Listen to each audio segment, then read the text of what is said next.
Hi, I'm Tomas, and I really have two goals with this presentation. The first is to give you an idea and some tips about how to cook at scale in your own home for dinner parties and like. The second is to make you all really, really hungry, because these are all photos of food that I've made in my home. So this is my apartment. This is 45 of my dearest friends over for 7 courses for dinner. Yes, I moved out all the furniture, and I do this about once a week, usually for 20 to 40 people. And we lovingly call this kind of setup Tomas's test kitchen. This is my little kitchen here, 6 by 6. This is everything used to make that meal. And I think it exists to create hospitality and community through food, which I'm very, very happy about. And I think it's really important to note that I am really not a chef. I'm a home cook, and I love what I do, and I think that there's a very, very different process than the Food Network and everything else shows you, and how you do this, and how you really enjoy it and create things that are just outstanding for folks. So really, I've come up with 10 little rules for survival of cooking. So when you have your next dinner party for 8 people and you're like, I'm gonna freak out the whole week, you don't have to. It's really okay. And the first thing to remember is that everything, and I mean this truly, everything starts with product. What you put into the pans, what you put in front of the table, everything, what's great that goes in will come out great. Maybe with a little bit of salt, but yeah.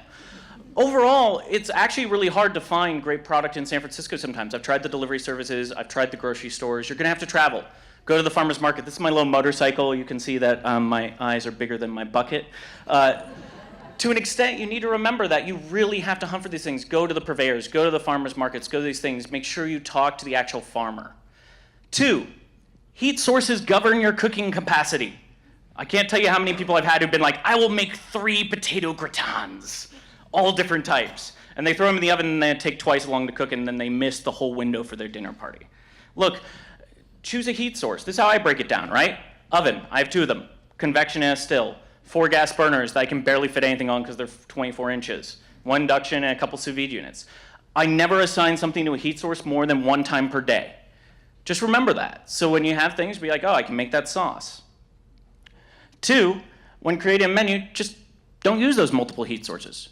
Oh, make a pasta. Don't make 3 gratins. These are really, really easy tricks that you can really go through to do it.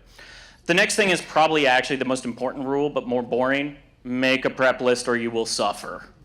I mean this truly. Sit down for 10 minutes. I've gone to lots of friends' homes and done this and be like, what are we making today? When does it need to go into the heat? When does it need to come out of the heat? You'll be really, really surprised how that functions. These are my really basic prep lists. Put up the stock, marinate something, everything else. I can't tell you how many times before I started doing this, I totally spaced a process and then I missed the sauce for a dish or anything else. These are really, really simple, and you just can do them a week ahead of time if you want to. They're really not bad. Give yourself lots of leeway. Service is the devil. I own Service for 48, but I'm insane. So everybody else, it's just gonna suck. Get over it. Don't worry so much. Your friends are happy to have your food. Use paper plates and plastic.